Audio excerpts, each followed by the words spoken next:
I guess where should we start? We have Evolve came out this week. Where you want to go? You want to go 3DS or you want to go Evolve? Let's talk Evolve, man. I'm really You wanna do interested. I Evolve? watched your first hour, and my impression from your first impression was it seems fun when things actually happen. Yeah. So it's like 3/4 of the game seems like you're not doing shit, and you're like, where's the monster? Where's the monster? Where's the monster? Yeah.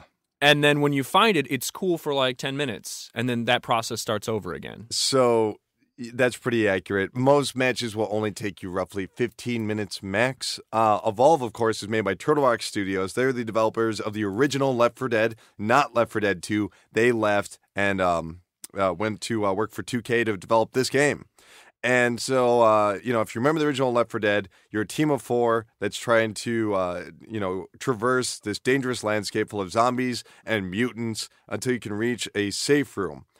This game's very similar to that, except for instead of trying to get to a safe room, you're actually trying to find a player-controlled monster who progressively gets more and more powerful as they eat other monsters.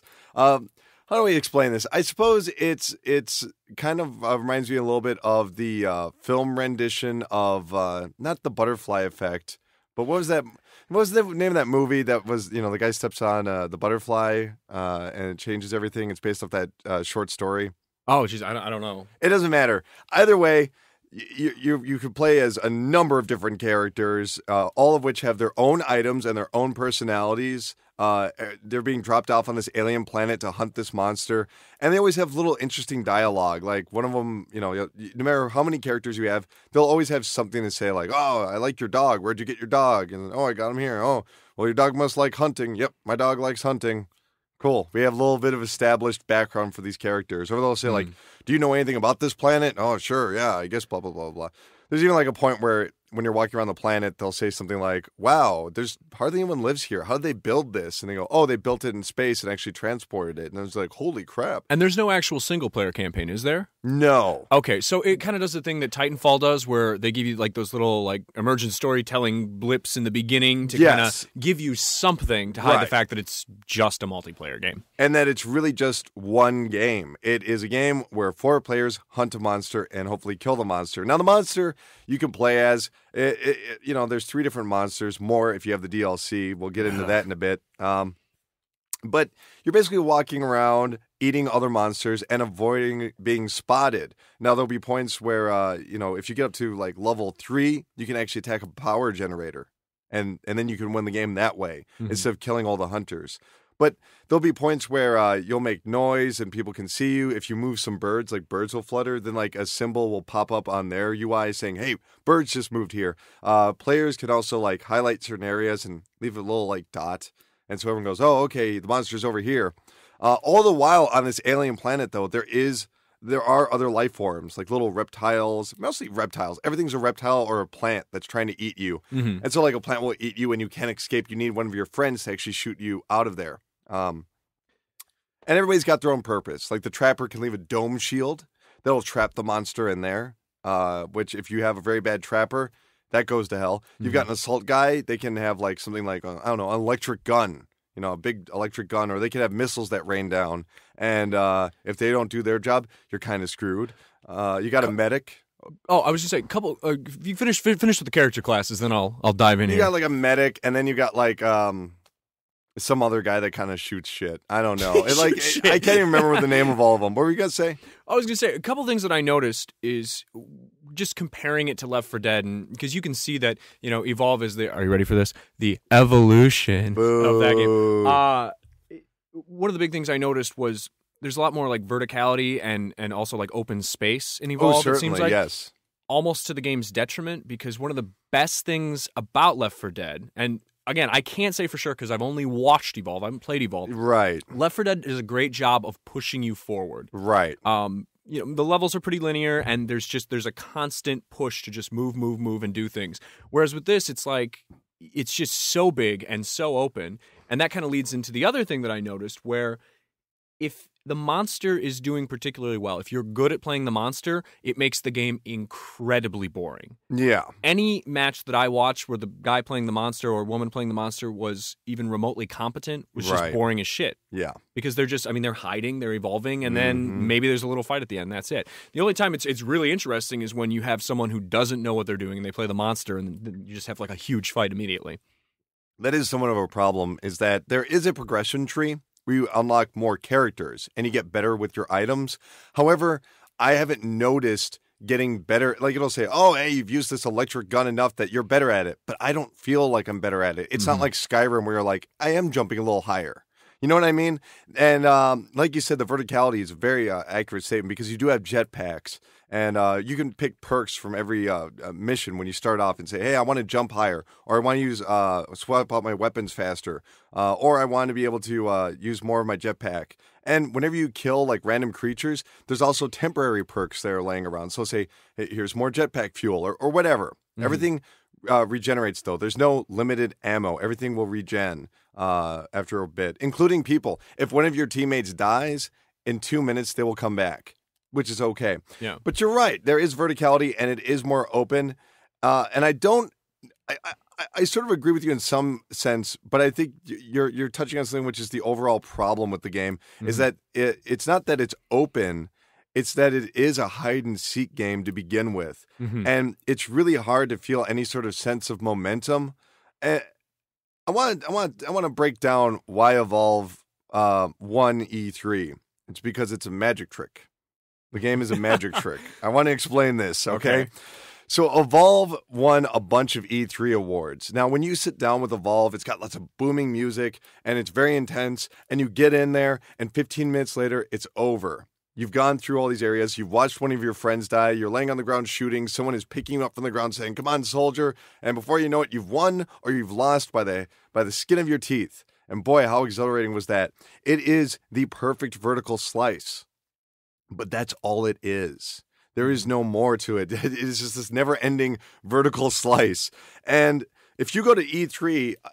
If you've never been to E3, and I have not been to E3, but the way that I've always seen E3, because I've watched the coverage of it, is that a lot of these booths are essentially like going to Universal Studios with like lots of booming music, lots of videos flashing at you. You're waiting in line and they're playing trailers the whole time. You know, it's like when you're waiting for a roller coaster, they're playing Batman music and showing you footage of Batman Returns. What the hell does it have to do with the roller coaster? Jack shit. But it's getting you into the mindset. More often than not, when you're at Universal Studios or Six Flags, you're with your friends. Let's face facts. The journalists are there and they know each other and they're having probably an okay time. Playing a game is probably the best point of E3. All the other time they're running around trying to get interviews. But here we go. So we're waiting in line. There's booming music, just like at Six Flags. And then you get in there and 15 minutes, you feel like you had a complete experience. Whereas everything else feels kind of like lopsided where you're like, it wasn't quite done yet.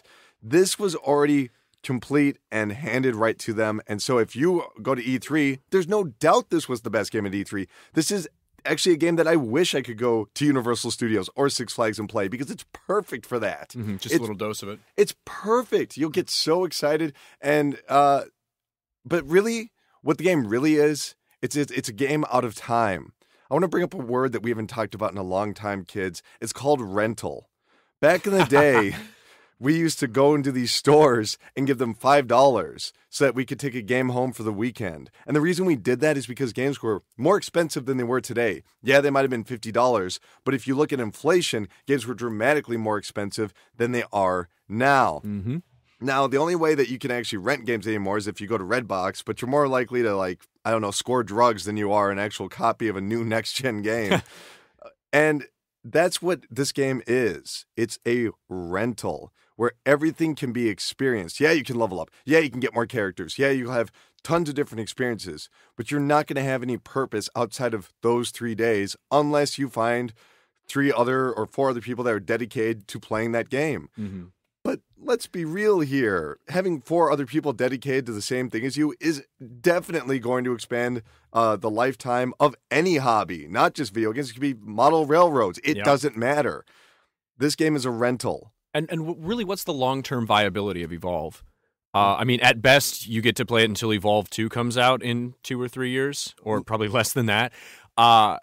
and at worst, I mean, maybe 2 or 3 months from now, Evolve won't have a very strong community. So I'm going to have a very unpopular opinion right now. Mm-hmm. Let's say that Evolve was not a next-gen console game. Yeah. Let's say it was on, are you ready? The Wii U. So you're sitting in a room with 4 friends, okay? Right. So you've got 4-way split screen, okay? And those are the hunters, the 4 hunters. And then the person with the gamepad is playing as the monster, but you're all in the same room. Mm. Because then, you don't have to rely on online servers, and maybe it'll increase the tension because you're playing with people in the same room. It's like almost like you're at E3. Yeah. It's almost like it could be a better experience. But of course we can't do that because then you can't put it on, have your flashy graphics and make Which by the way, $1 the world is very interesting. I would love to explore the world of Evolve, but unfortunately they keep telling you to go shoot shit. Like I just want to look at the life forms. Yeah. Look at the way that the river flows. It has the best design, albeit unoriginal. Like it's like, oh, look at this guy. He's like from StarCraft, and this guy's like from Warhammer, and this person's from StarCraft. Like I'm talking like one girl looks like StarCraft Ghost, like completely. Whereas the other guy looks like the guy that wears the blue thing in StarCraft. I don't know what these guys, but they're identical ripoffs of those characters. They are archetypes on top of archetypes. Here's the old guy who smokes a cigar is gonna go out there and shoot the alien. It's ridiculous. Yeah, and again, when I was watching your gameplay video of it, I didn't even know what you were shooting. Like I didn't know if they were like dinosaurs or giant bugs or something because they would just pop up and you'd be like shit, and you'd blow its head off. Yeah. It's like, oh, okay. Whatever. And by the way, the game is 30 frames a second. God knows why. God knows why. Yeah, I mean, it looks pretty good, but it doesn't look out of this world great. Like if Evolve was just on PS3 and Xbox 360, like would it look dramatically different? I don't think it would. Originally it was developed for those systems. Okay, so they probably just up-resed it a little bit and kept the frame rate at 30. I'm just saying 60 frames a second is mandatory for first-person shooters, not third-person. I am not a believer that everything has to be 60 frames a second, but I do believe for specifically first-person shooters, most of the time, there are, of course, exceptions, like The Conduit or Metroid Prime. That could have run at 30 and wouldn't have been a big deal. Mm-hmm. Well, Metroid Prime was 60. But like The Conduit, I would not object. We should spend the next hour talking about field of view sliders. We should. Honestly, we should. Why do they not have that on consoles? I will never understand. Because I think that helps prevent motion sickness. For some people, I don't have that, but I know other people do. For some people. By the way, $136 of DLC is available right now, including the Bog Monster skin pack. More monsters. There's a $25 DLC pass. Oh my god! And this is on day one. And just don't do it. You really will not gain anything. I mean, it will extend the life of the game because everything else is so flat. Mm-hmm. There's a good idea in Evolve. It's just unfortunate that it's limited based off of its 15-minute gameplay sessions. Like it's a game that maybe should have lasted longer. Like I don't like the idea of hunting one monster. If it was somehow almost like I hate to bring it up again, but StarCraft, where it's just a series of teams building and growing before they would clash right in the middle. Like if you had these single player sessions where you were fighting monsters and then like first person MOBA basically? Yeah, and then round 2 you had to fight each other, Like that would be so like there's a huge ambition in Evolve that can never be reached because it doesn't know exactly what it wants to be. In a lot of ways, I think it's worse than Left 4 Dead because Left 4 Dead was so focused on creating teamwork where if you went off away from the team, you'd be dead in an instant. Mm-hmm. You can just walk away from the team. It's cool. Yeah. You just walk away. Well, I'm glad I didn't buy it. Yeah.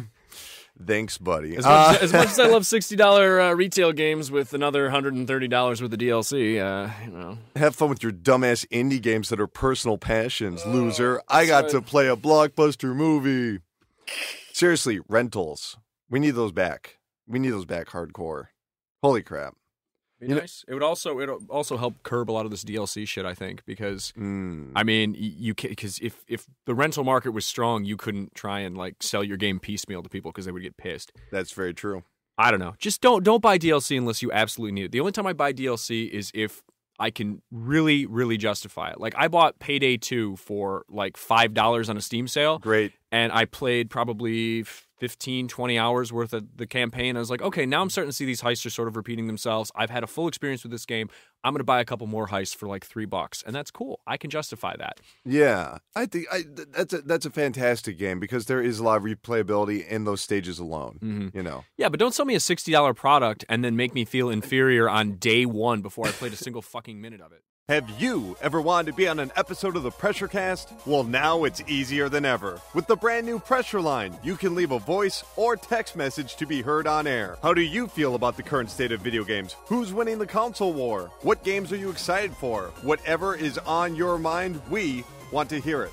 Call or text 954-94-PRESS. That's 954-947-7377. Or you can email us pressurecast@gmail.com or tweet at us @Pressure News. Remember to write a review, rate, and subscribe on iTunes, Stitcher, and YouTube. Tell your friends and spread the word. The Pressure Cast wants to hear from you.